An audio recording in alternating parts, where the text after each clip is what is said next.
Hi guys, how you doing? Welcome back to another video. It's been a while for me. What I'm hoping to do here now is I'm hoping to do a series on IO-Link. Now, if you don't know what it is, the thing is bloody incredible. Is the IO-Link logo there? It is there. That's the logo, but it doesn't actually say IO-Link. I think this here should say it. IO-Link, there you go, IO-Link.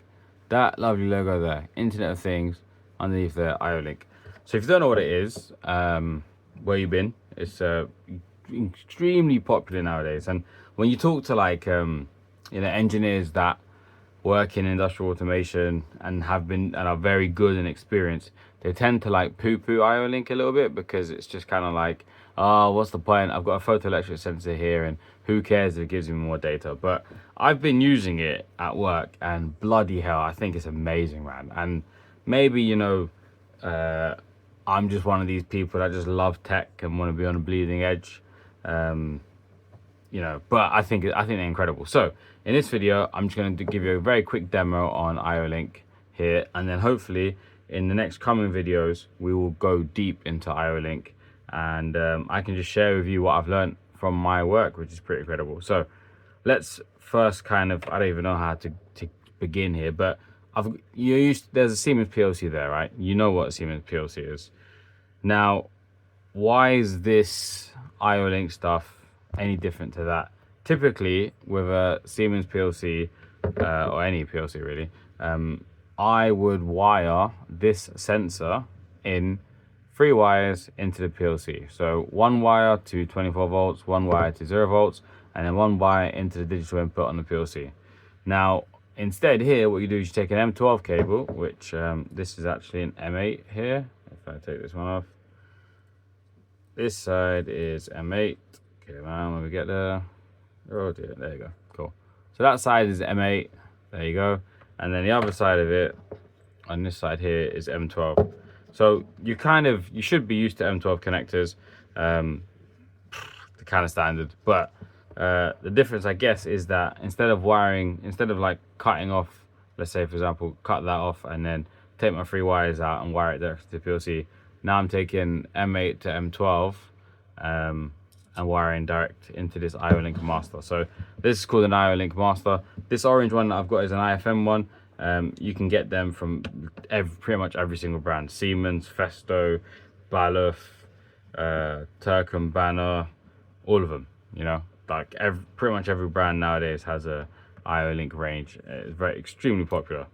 So I've got an IFM IO-Link master, and then I've got a Pepper and Fuchs photoelectric sensor here. And so pretty cool in that obviously you can see that it's brand agnostic. It doesn't matter if this was a Siemens IO-Link master or a bloody Allen Bradley sensor, they all compatibly work with each other over IO-Link. So essentially, with a standard PLC system, I would have one digital output from the sensor, i.e. a digital input into the PLC, and it's going to go as you can see the switch on there. As I put my hand there, the switch is going to turn on, right? So typically that's what you're going to get. You're going to get an on and off black and white signal there every single time you're switching it. With IO-Link, on that same one output, or that same one wire, so you got 24 volt, you got 0 volt, and that one wire that would typically go to the PLC, instead now we send a ton of data, and it's like normally 2 bytes, 4 bytes, and we're sending a lot here. So I've got on my PC here, I've got a little JavaScript app that I've made. So I'll just pull that here for you to see. So if we have a look at the app now, I can actually see the full signal strength there. So if I zoom in here, signal level 1000 to 1000. So as I move closer here, my signal strength gets stronger. As I move further away, we're at max, there you go. So that's the dead band of the signal, yeah, of the sensor. So as I move, let's go here, we'll do this.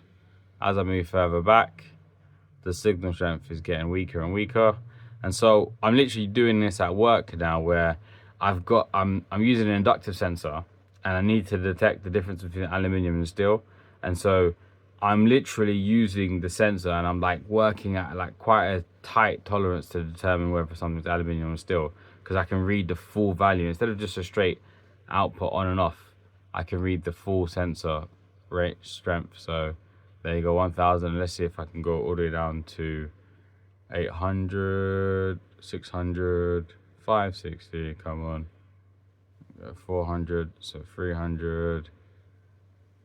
So what I've got right now, so there, this value here now, I can get my PLC to read. This IO-Link master can pass that value. Right now it's just my PC is reading this thing. This value can be passed to the PLC, and then the PLC can then, instead of just an on and off, now you've got this photoelectric sensor acting essentially like an analog input. But you can do way more than that, right? So if I come on here now, I can actually adjust the set point. So when this light turns on, I can change it. Right now it turns on at any value over 300, any signal strength over 300. I can adjust that. I can also change it, instead of it being normally open, I can change it to be normally closed, and just tons of other stuff just from this same sensor. Now you might be thinking, well, is this sensor going to be triple the price, quadruple the price? No. I mean, like, if I go on RS and look for the cheapest photoelectric sensor, they're typically like £40, and the cheapest one in this style, which with the diffuse, is like 60 quid. This Pepper and Fuchs one is £75.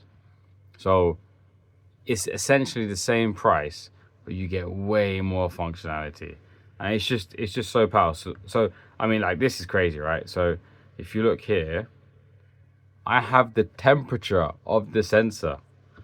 So I can read the temperature of the sensor, which also basically means if the sensor is attached to my machine, I can essentially read the temperature of my machine. There's 34 degrees. I'm not able to increase it any higher than that. But it says max temperature 41 degrees. I've got the operating hours, 47 hours.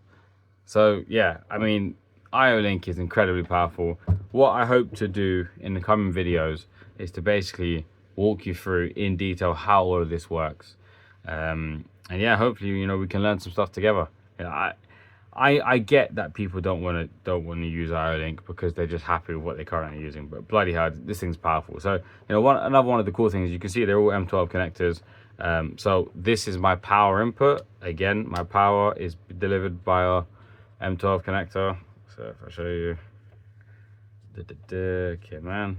So there you go, my sensor's gone off. So that's my power input cable, and likewise my Profinet. This IO-Link is actually an Internet of Things. It doesn't actually use Profinet, but my Ethernet connection, my RJ45, I've got RJ45 there on my switch, and that goes to an M12 cable there. So everything M12 with all this IO-Link stuff, which again, it makes my life really easy when I'm purchasing things and I'm setting up systems.